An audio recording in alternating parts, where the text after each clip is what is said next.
Russell would spend his evenings targeting a home, figuring out that family's schedule, what their lifestyle looked like. He would watch either the mom or the children in the shower. Sometimes he would just watch them disrobe, or sometimes he would be creepy enough just to watch them sleep. He typically would break in through a window, but there was a few occasions where Russell actually broke in through the front door. From there, he would pick his targets and he would bring himself to their bedroom and he would find their underwear drawer, where he would either pick a pair of underwear, lingerie, or even bathing suits, where he would then masturbate with whatever article he wanted to steal, and he would take pictures of himself modeling these underwear, lingerie, bathing suits, whatever it is that he was taking, he would model himself wearing it.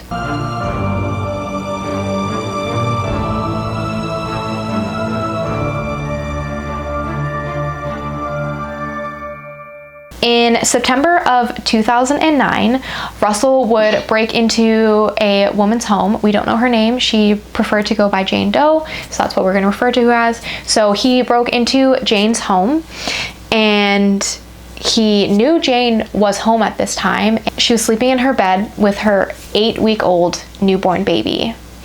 And Russell came up to her while she was sleeping and restrained her and blindfolded her while she was still sleeping, like while she was still laying next to her baby. Russell forced her to get into various illicit positions, which he then photographed for over 2 hours. She did not scream or try to fight back because she feared for the safety of her child. I can't imagine how horrified and scared she was, because of course it's horrible to have something happen to you, but I can't imagine when your child's there, just how protective and another level of fear you would have due to it. So yeah, Russell assured her that he wasn't going to harm her physically, but obviously he did emotionally and mentally traumatize her and assault her. Yeah, so that assault lasted for over 2 hours before Russell finally felt satiated enough that he could leave. 2 weeks after his first assault on Jane, he broke into a home of a woman named Lori Massacote. So, Massacote? I'm sorry if I'm mispronouncing her last name. Unfortunately for Lori, Russell had actually broken into her home quite a few times in the past, so he knew her house pretty well, he knew her schedule, he was very familiar. Fortunately for Lori, this time she was home when Russell decided to strike her house, and instead of just allowing himself in and stealing her undergarments and leaving, this time Russell attacked Lori the same way he attacked Jane, and this time when Lori was sleeping, he actually hit her. He punched her in the head, he restrained her, and this time he actually fondled her naked body and took pictures of her and again got her to pose in illicit positions. When Russell was speaking to Lori during this attack, he was very clear on the fact that he was not going to rape her and that he was not going to physically assault her. Well, kill her. You know what I mean. He actually apologized to her for punching her in the head in the first place and offered to get her some Advil. Such a gentleman, right?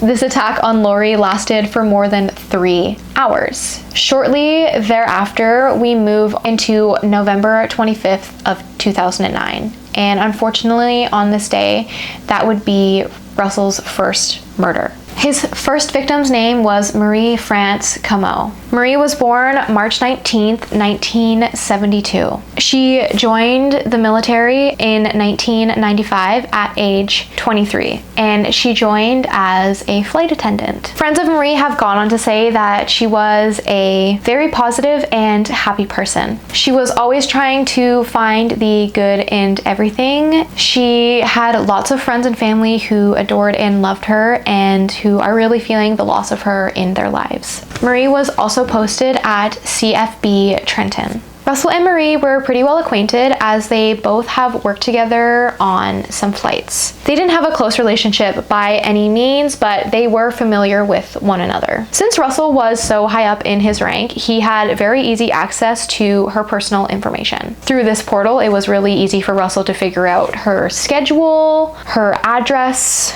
and her personal phone number. Russell used this information to his advantage. While Marie was on a vacation, Russell actually broke into her home for the first time. He parked his car about 600 to 700 meters away in a wooded area. He walked to her home and he broke in through a basement window. When inside, he of course went to her bedroom and found her underwear drawer where he would fondle himself and take pictures of himself, and he found some of her sex toys where in the pictures he used on himself along with her underwear. During this break-in, Russell was able to figure out if he would have any witnesses, if anyone lived in the home, and what he could expect with Marie being at home. When Marie returned, she did actually notice that someone had broken into her basement, but she chalked it up to it was her ex-boyfriend and she didn't really put much more thought into it. On the evening of the 25th, Russell would use that same entrance to break into Marie's home and murder her. It's believed that Russell broke into Marie's home between 10:30 and 11 p.m. Russell actually stayed in her basement for 30 to 45 minutes waiting for Marie to fall asleep so that he could attack her like his previous victims. However, before heading off to bed, Marie was trying to wrangle all of her cats to get ready to go to sleep. And she was calling out for her cats, and she eventually figured out her cat was downstairs in the basement, so Marie trudged down there looking for her cat, where her cat was actually sitting in front of the furnace looking straight at Russell. And when Marie was kind of like, "Oh, what are you doing down here, bud?" and went to go pick him up, that is when she saw Russell standing there. And it was in that same moment that Russell charged out and began attacking her. Their altercation was very brutal and messy. Russell used a red flashlight to hit Marie, but Marie was a strong, fierce woman and she wasn't going to go down without a fight. They actually ended up fighting all the way across the length of her basement until Marie actually ended up falling backwards and hitting the back of her head on the ground. And when she hit her head, she actually fell unconscious, and Russell used this as an opportunity to undress her and tie her up to a post that she had in the middle of her basement. Also in that moment, while she was unconscious, Russell thought to himself, "Man, this is a perfect opportunity to take inappropriate photos of her." So he did that as well while she was unconscious and naked and tied in the basement. Russell then secured the house. He went upstairs, making sure all the windows and doors were locked and that, again, nobody else was home. So while Russell was carrying Marie up the stairs, he actually laid her down on the stairs and thought to himself, you know what this is a perfect opportunity for? Me to take more pictures. So he took more pictures of her in explicit positions while she was still unconscious on the staircase going upstairs. Once arriving in Marie's bedroom, Russell bound her wrists and ankles to the bed so that she couldn't escape. Then Russell violently raped, tortured, and tormented Marie for more than 2 hours. Russell filmed the whole attack. Apparently in the videos you can actually hear Marie begging for her life by saying, "I don't want to die and I don't deserve to die." After Marie pled for her life, apparently this angered Russell because he actually tried to smother her with a pillow, which didn't end up working. As I said earlier, she was fierce and strong and had a strong will to live, so she fought off Russell when he was trying to suffocate her, and she was able to break out of her bindings and try to make a run for it. Unfortunately, Russell was able to catch up to Marie and he was able to grab her and subdue her. He rebound her wrists and ankles, and it was then that Russell put a piece of duct tape over her mouth and over her nose. He stood over her and watched her suffocate to death. Russell cleaned up the scene of the crime. He walked back to his vehicle and he went to work like nothing had happened. During the interrogation that happened later in 2010, when asked why Russell ended up killing Marie, his response was that he was afraid that she would come forward to the police and that he might be a suspect of his crime. So sadly, that is how we lost Marie. Like I said, she was a super loved and well-respected woman from her co-workers and from those in her community and her friends and family. It's so sad how we lost her. That was Russell's first murder, but unfortunately not his last. Between the months of November to January of 2010, Russell did not break into any more homes following Marie's murder. That was until January 27th, 2010, when Russell would drive by Jessica Lloyd's house. And when he drove by her house, he would witness her running on her treadmill in front of her window. Jessica was born in 1982 to mother Roxanne and father Warren and older brother Andy. Her friends would say that Jessica was a really kind woman. She was always putting her friends and family and those in her community above herself. Jessica was well liked in her community as well.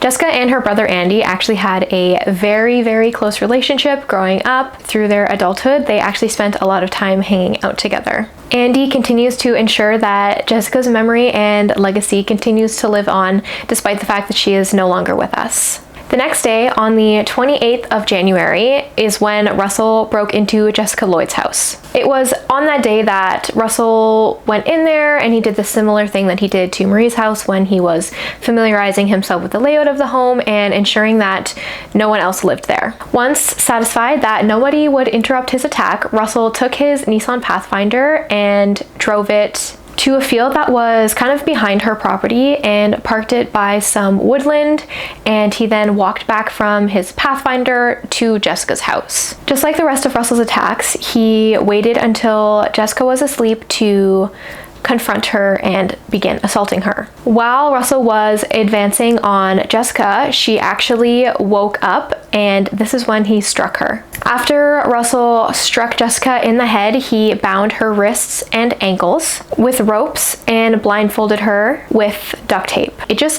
instantly started so scary for Jessica, and my heart really goes out to her and her family, who had to obviously learn about her murder later in the investigation during the trial. So for 3 hours, Russell would rape Jessica and would force her to do sexual favors for him. Unlike Marie's attack, Russell did not find a lot of satisfaction from raping Jessica. Russell decided that he would take Jessica back to his cottage in Tweed, where he would continue to rape, torture, and torment her for another 21 hours straight. Throughout the attack at Jessica's home and continuing the attack at his home in Tweed, he photographed and filmed every minute of it. Jessica, through this attack, was very cooperative.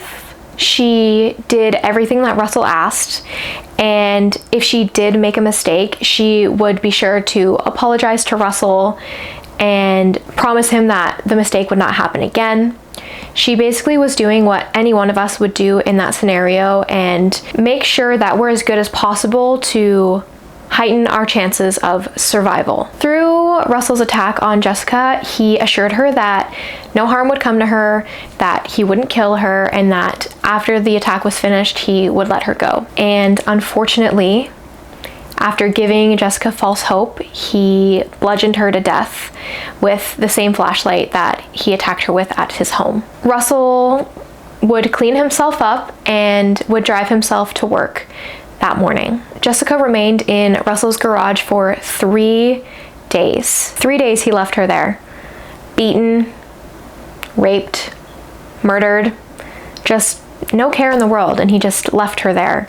Russell then rolled her up in a sheet and put it in the back of his Nissan Pathfinder. He only drove about 10 kilometers away and disposed of her body just off the road in a wooded area. Jessica's family was very concerned about her. Like I said, she was really close with her brother and she frequently talked to her parents like on a daily basis. So it was really out of character for her to not like call them or text them or anything like that. So her parents grew very concerned and called the police department, explained kind of what was happening. And it was then that the police, of course, went to her house and noticed the state of the house. They knew right away that someone had taken her or something foul had happened. They found 2 sets of boot prints leading to and away from her house. They found tire impressions and of course just all the evidence inside the house that of course they found. So it was then that the police actually very quietly initiated a extensive motor vehicle inspection. So anyone who was driving through Tweed, they were stopped and their tread of their tires was actually checked to find matches to the tire impressions that was found at Jessica's house. It was then that Russell was stopped at one of these checkpoints and the police quietly wrote down, you know, that his tires matched the ones that were at Jessica's house, let him go on his way. They didn't alert him that they were onto him or that they found out that his tires matched the ones from the murder scene, or at this point, sorry, it was still a missing person because they couldn't find Jessica's body. Because they noticed that Russell had the same tire tread as the one from Jessica's house, they actually put a surveillance team on him and they kept a very close watch. Russell had no idea, and actually during the time that they were surveilling him, they watched him take a industrial grade like shop vac and they witnessed him like clean the entire interior of his car. And keep in mind that this is like January in Ontario. It's like -20. It's freaking cold. So it was definitely an odd sight to see him outside like in the dead of winter cleaning the interior of his vehicle so thoroughly. Like, it's just not something that people do. So they definitely found that quite suspicious. So because Russell's tires matched the tread at Jessica's house, they asked Russell to come to the police headquarters in Ottawa and come in for not even an interrogation, just an interview. Russell obliged. He came very happily. You can actually watch this interrogation on YouTube. It's 2 hours long and it's well worth the time to watch it. I found it very fascinating just to like really get a view and an understanding of how Russell holds himself, what he's like as an individual. I'm not going to break down the whole interrogation because like I said, you can watch it. I might even link it in the description for you so that you can watch it yourself. But I really commend and respect the interrogator who interrogated Russell, because through the whole 2-hour video on YouTube, he really did a fantastic job of feeding into Russell's ego and, you know, making sure that he was like, you know, could feel he was all puffy chested, while also making little comments here and there about how they have the most qualified team on this case, how there's a ton of officers investigating, how like they have all this evidence, blah blah blah. Like, he just kept making comments to like slowly wear Russell down. And I believe it's about 45 minutes into the 2-hour video on YouTube when Russell cracks. So earlier in the interrogation, Russell offers to give the officer whatever he needs to aid in the investigation. The officer requests Russell give his DNA and to also give a boot impression. And Russell happily obliges. He's like, yeah, of course, you know, whatever. He gives his DNA sample, he gives his fingerprints, and he gives boot impressions. And I just can't get over how like stupid Russell was, and like maybe it's arrogance, maybe it was his ego, I don't know, maybe he wanted to be caught, I don't know. But Russell wore the same boots to the interrogation that he wore to Jessica's murder. The same fucking boots. When they did the cast imprint at Jessica's house, because like I said, there was 2 prints, the boots that Jessica wore going to Russell's house, and the 2 sets of boot prints that from Russell when he went into the house and also left the house. The shoe impressions that they took matched perfectly to the boots that Russell was wearing because they were the same shoes. That's really what cracked Russell, and they explained to Russell that, you know, they matched up his tires perfectly to the tire tracks that were at Jessica's house. The width of the tires, like on the axle, matched perfectly to his Nissan Pathfinder. I believe they said they had his DNA evidence as well from Jessica's house. And now finally they had his boot impressions. You're watching the interrogation and Russell's just kind of sitting there and he's looking at the boot impressions from the boots he's wearing that he happily gave them and the boots impression from the murder. And he's just sitting there and he's staring at it, and he stares at it for like 10-15 minutes. Like, it's a long time that he's sat there silently just staring at it. You can just see a muscle in his jaw like ticking. You know that this is the moment that he realizes like, oh shit, I can't get out of this, like it's all over. And the interrogator is like, what are you thinking, Russell? What's going on? You know, we can talk about this, like, you know, like we can figure this out, whatever. And I just find it like such a yes moment, because it was such a long time into this interrogation of this officer like trying to crack him and him just being like, nope, I don't know her, I've never seen her. And it was finally then that Russell cracked. You know, the interrogator is asking, where is she, whatever, and Russell says, get me a map. Russell shows this interrogator where Marie's body was, and he explained that she was not in a grave. She was just off the road, wrapped in a sheet blanket. And the police go and they find her body, and the interrogator continues the interrogation because they believe he is in connection to Marie's murder as well. Russell admits to murdering Marie. Like I said earlier in the video, that the only reason why Russell murdered Marie was because he didn't want her to come forward and for him to get in trouble, and that's why he killed her. He also admitted to the 82 break-and-enters and thefts over the last like year and a half or 2 years. The police go into Russell's home, and both his home in Ottawa and his home in Tweed, and they find all the SD cards, all the hard drives with all the images and videos. They also find hundreds of articles of bras, underwear, lingerie, bathing suits, different sex toys, everything that we covered in this story. They found all of it between the 2 houses in Tweed. You know, I just can't get over how calm Russell was through this whole thing. Like, all he cared about was how his wife would perceive him and how he can make this easier on her. It just didn't affect him. He was so calm. So after all this, after the interrogation, the police finding everything, them able to recover all the images and videos of Marie, of the 2 previous victims that he assaulted, of Jessica's murder, of all the articles I just told you about. After all that, the police are like, okay, after the confession, they arrest him and he's in jail, and now he's awaiting trial.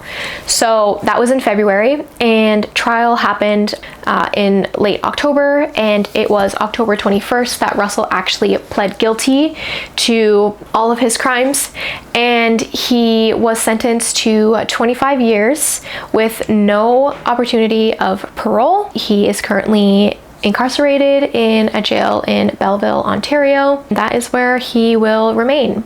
On the 22nd of October, the Canadian Armed Forces actually stripped Russell of all of his ranks, and they burned his uniform. So over the span of 2 years, Russell committed horrible crimes against women and against children. He is exactly where he should be, behind bars, where he can't hurt anyone else. He can't cause any more harm. He can't cause any more trauma for anyone, and the people he affected can have this closure that they can move on from. So I'm thankful that justice was served for this monster, and that there's going to be no more women that are going to get assaulted or murdered or violated from Russell's gross act. So yeah, that is the case of Russell Williams. I hope you enjoyed this case. I found it very fascinating because the military is super close to my heart, so I was shocked to hear about a story of someone who was so highly regarded be so disgusting and hurt so many people. So yeah, thank you so much, guys. I hope you have a great Christmas, or you had a great Christmas, and I will see you in January with my next case. But that's all for now. All right, bye guys.